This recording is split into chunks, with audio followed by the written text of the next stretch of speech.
That works? Yeah. Thank you very much, Luciano. Thank you very much, everybody. We had a little problem at the beginning with technology. And in the end, I was pretty happy because technology didn't work properly. So I thought, I can blame that things doesn't work well. So if everybody gets bored, then I can blame the technology. Unfortunately, in the end, technology works. So if the things we'll be discussing and I'll be trying to suggest to discuss will not be matching your points of view, this will be only my responsibility. I have two very short preliminary things to say. One is what Cultural Europe is. I do it in a few seconds. Cultural Action Europe is today the widest European network of cultural organizations. We associate more than 110 European networks that they associate more than 80,000 cultural organizations across Europe. What we have been doing in the past is to give voice to the demand of this sector in Brussels in order to influence the European Union decision-making on a cultural policy.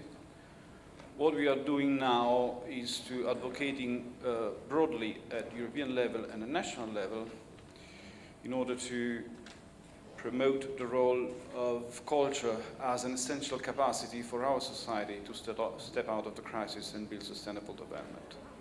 That has a relevant impact on the angle that you look on the other things. Second comment, which is a side comment, someone before was pointing out at Iran. I would just say that maybe it's not necessary to have the Iran condition to produce good culture. And decently, I think that we should try to work in a way that we can produce good and vibrant culture without, necessarily getting to the condition of a dictatorship, as Iran is today. And I actually think the stories gives us several examples of this. Yesterday, Ragnar gave us a very interesting analysis of what the cultural and creative industries, I would say sectors, requires. There was a point, we had a conversation yesterday, sorry he's not here, it would have been interesting to debate. But the conversation was, yeah, there's lots of argumentation. Though the political decision-making, at least in large part of the world, not everywhere, but in large part of the world, is much more about the negotiation between diverging interests. So actually is result of forces that confront around the decisions, and the balances of forces leads to the decision. In these forces, the decision maker plays a relevant role. However, the argumentation is essential to build awareness and motivation. And what awareness and motivation serves to? It serves to build and promote the emergence of new constituencies, so new demands, because when it comes to the decision-making processes, the interests that are represented are always the existing interests, are not the new ones. So one of the major challenges that is to be faced and sorted out is how you bring into decision-making processes interest and demand. They are not structured in the society. And if you look at this problem by the points of view of transitional societies, which is the case of this region, but today is the case of the whole Western world, then this is a very big issue. With regard to culture, I think there's something we should, I want to ask you to think a second on. For quite a long time, there have been quite two diverging approaches to what cultural development should be and therefore what cultural policies are. One which is very popular. And it's very popular, by example, in my country. Come from Italy, even I work in Brussels. Is the heritage come first, and what we have to do is today to protect, promote, defend the heritage. Rehabilitate sometimes, material and immaterial.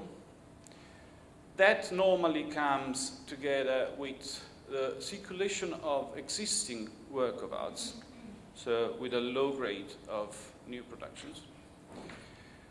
It normally comes with a very strongly centralized governance of the cultural system, so the state authority representing the states are relevant in the process of decision-making, managing more than decision-making the assets. And normally, in transitional spaces, it comes with in parallel with the constructions of new landmark. So a use of modern architecture as a projection of. In this approach, the identity which is conveyed is an identity that is complete based, or is a projection of the past identities, or one of the past identities of the countries which is focusing on. There's another approach to say, no, the contemporary culture is priority. Here, cultural central institutions facilitate but do not manage very much.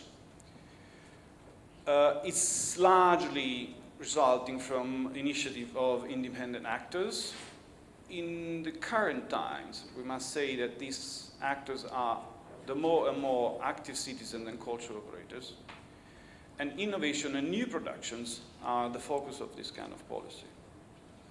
When it comes to scarcity of resources, it's challenged, because apparently it's challenged, because it seems that the balance can't be built between these two things.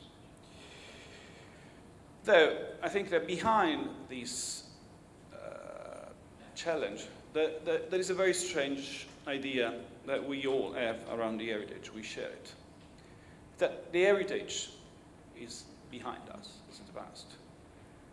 But I wonder why we never question ourselves and say, what was the heritage for the people that lived when the heritage was built? Because if you look at it this way, the heritage was the contemporary work of art of someone that came before us. And actually, what is for today heritage for us was the projection of that community into the future. Is how they were representing their vision of society, and they wanted to convey to those that were to come on earth after them how they were envisioning and living their own society. So, heritage preservation and creation of new culture are necessarily and contemporary, both sides of the same moon. It's awkward that we tend to not consider this way. And it's really awkward the fact that while it's unanimously acknowledged that in order to build the future, we need to preserve the past, it's not unanimously acknowledged that in order to build the future, we need to say something about ourselves, and this time to the future. Why these things is relevant? It's relevant because it generates an unhealthy balance that normally alter the societal condition for development. I want to recall the slides that yesterday Ragnar showed you was about the Pierluigi Sacco comparison on competitiveness and innovation. If you remember, Italy was in the bottom. And Italy, and there are several reasons, but one of the reasons is that in Italy, by example, the protections of the heritage has been developed versus the development of contemporary. And that it had a significant impact, going towards a focus only on heritage protection, has enormous impact in a variety of societal aspects, including the so beloved competitiveness, but not only that. It's in the openness of society to change. It's in the structure of the relationship between the national states and their citizens. It's in the social cohesion. It's in more and more.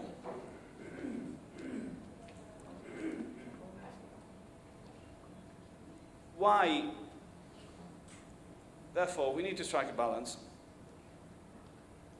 In order to strike a balance today, we need to understand what today is, what the process of creation is today, and why a centralized governance of the culture system is unsuited to deal with these new processes. A large part of the creation process today is based on teamwork, on highly interdisciplinary exchange. It's super volatile. It reacts immediately to external changes in the world, in science, social, internal, technological, and so on. It's transnational and often is in contradiction with the existing regulation, because the existing regulation have been shaped in order to allow regulate activities which were classical. And on top of this, the process of modern creation is a process where you don't have a single actor, artist, that leads individually the process. You have a coalition, a cooperation, an exchange, broadly an open source approach, which modified the relationship between the work of art, its product, and societal structures. So centralized governance, they are rigid, they are slow, and the chain between what happens in reality and the decision-making is too long. However, there are experiences across Europe in very different contexts, legal context and social conditions, and beyond Europe, that might prove that the balance exists. I just want to look in this a specific approach, because I think incorporates many elements that should be taken into account. These are pictures of places. These are some names, and these are more names. And more names. These are all post-industrial or ex-military bases or abandoned spaces which have been recovered and becoming a hub for cultural productions, for residencies, for exchange across Europe. And they are all result of a relationship between local government and civil society. First, this is what really has happened. And these centers, I guess you remember yesterday Ragnar at a certain point showed up, a very broad slide. You have the whole process. From where you start, you have to get at the end. What I'm trying to point out is that these processes, without operating at that other levels, really address the point that he was making as necessary for strengthening the culture and creative industries. He says network and cluster.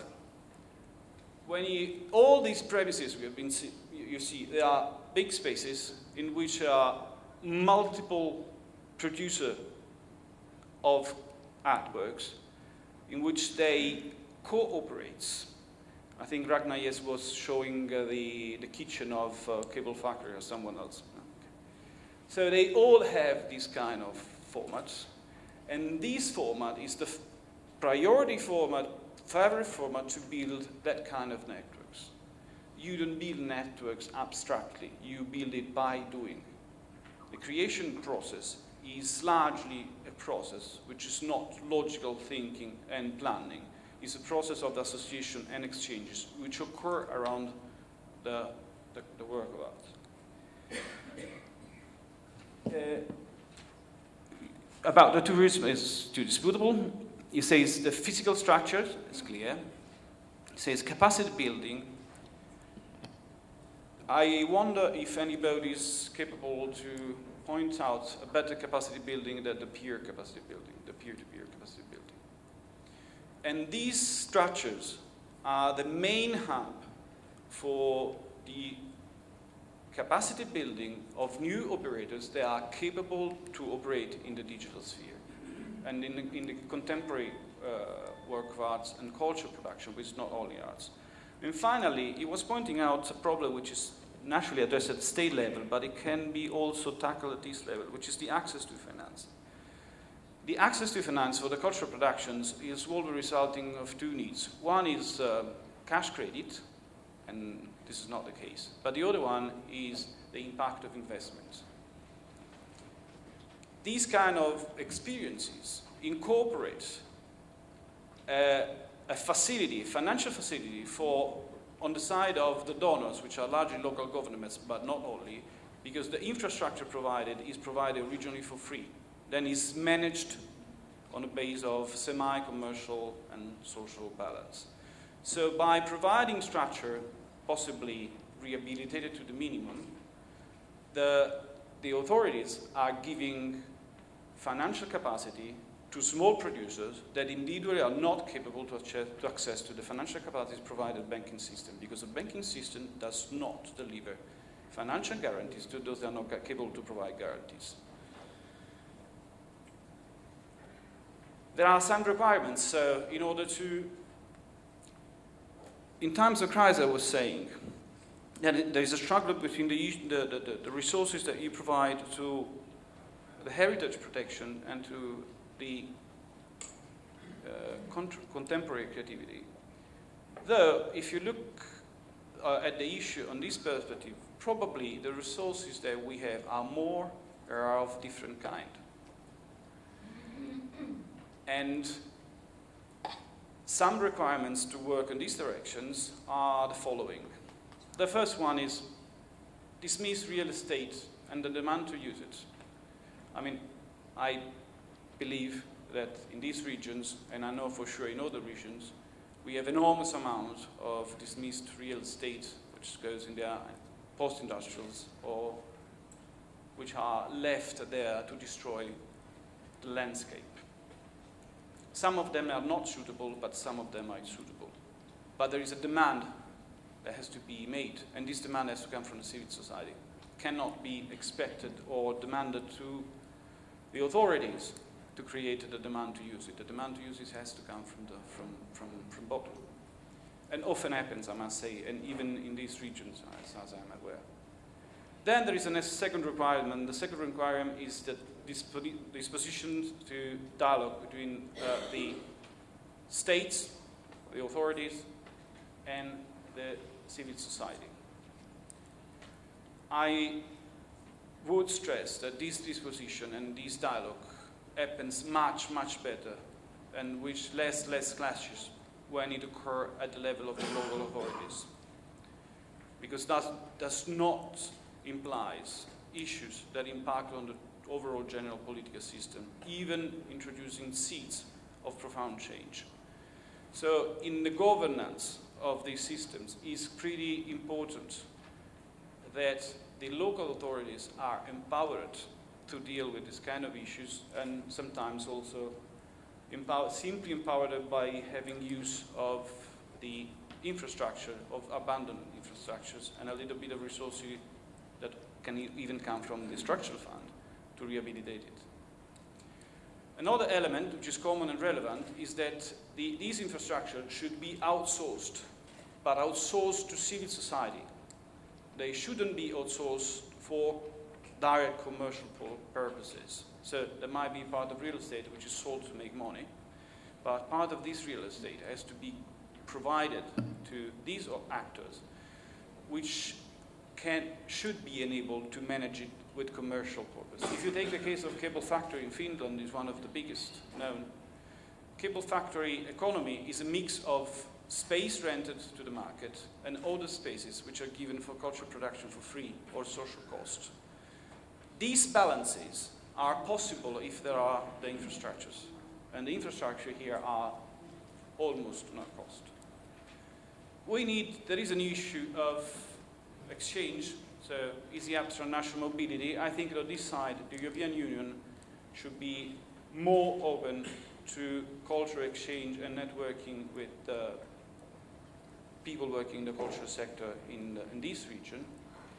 And I think that the issue should be discussed when the visa debates is on.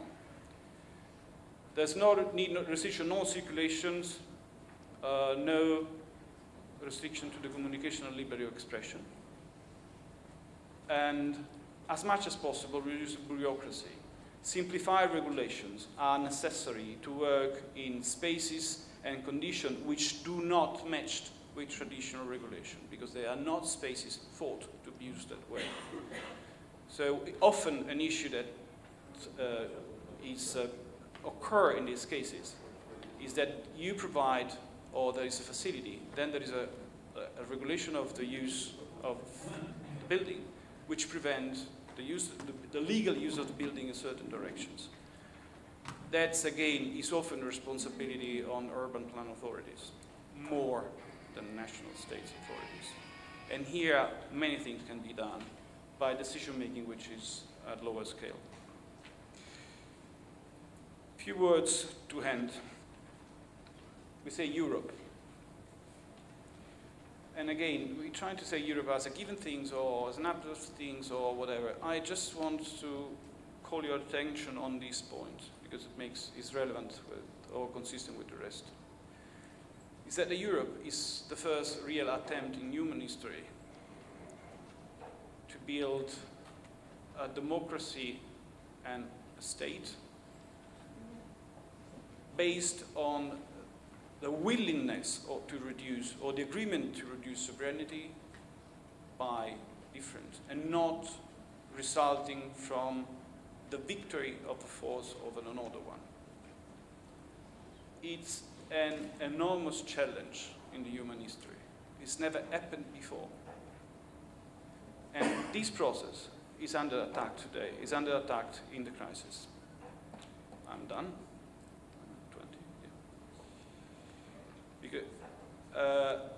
And is under attack in the crisis, and the crisis which is mostly, I would say, a cultural one. Because this crisis is the crisis of the model in which we have been living for centuries, since after the Renaissance. It's the balance between the forces, the powers, and the relationship of the economy with the decision-making, which is now challenge in this discussion, as is the existence and the sovereignty of the states, which is put under discussion by the financial markets.